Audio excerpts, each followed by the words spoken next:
Hi friends, డాగ్స్ని లేదా మీ పెట్స్ని యూట్యూబ్లో అమ్మాలంటే మా ఛానల్ వాట్సాప్ నెంబర్కి వీడియో పంపించండి. అలాగే మన ఛానల్ని ఇంకా సబ్స్క్రైబ్ చేయకపోతే వెంటనే సబ్స్క్రైబ్ చేసి పక్కనే ఉన్న బెల్ ఐకాన్ని యాక్టివేట్ చేయండి. Friends, let's start the video. Hi friends, welcome to our channel. ఈరోజు మీకు ఇష్టం pure show quality heavy long coat German shepherd puppies అనేవి అమ్మకానికి అయితే తీసుకురావడం జరిగింది. మేల్ అండ్ ఫీమేల్ అవైలబుల్ ఉన్నవి. 4 male puppies, 1 female puppy available ఉన్నవి.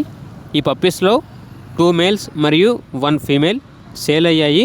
కేవలం ప్రస్తుతానికైతే 2 మేల్ పప్పీస్ మాత్రమే అమ్మకానికి అయితే ఉన్నాయి అని అయితే చెప్పడం అయితే జరిగింది. పప్పీస్ యొక్క ఏజ్ వచ్చేసి 38 డేస్. డీవార్మింగ్ మరియు పప్పీ డీపీ కంప్లీట్ అయ్యాయి. ఇక పప్పీస్ ఉన్న లొకేషన్ వచ్చేసి హైదరాబాద్. పప్పీస్ యొక్క ప్రైజ్ అనేది 12,999 రూపాయలు అని అయితే చెప్పడం అయితే జరిగింది. ఇక పప్పీస్ కావాలన్న వారు ఈ వీడియో కింద టైటిల్లో ఓనర్ నెంబర్ అనేది డిస్ప్లే చేయడం జరిగింది. ఓనర్కి కాల్ చేయండి. అలాగే మన ఛానల్ని ఇంతవరకు సబ్స్క్రైబ్ చేయకపోతే సబ్స్క్రైబ్ చేయండి. Thank you. By by.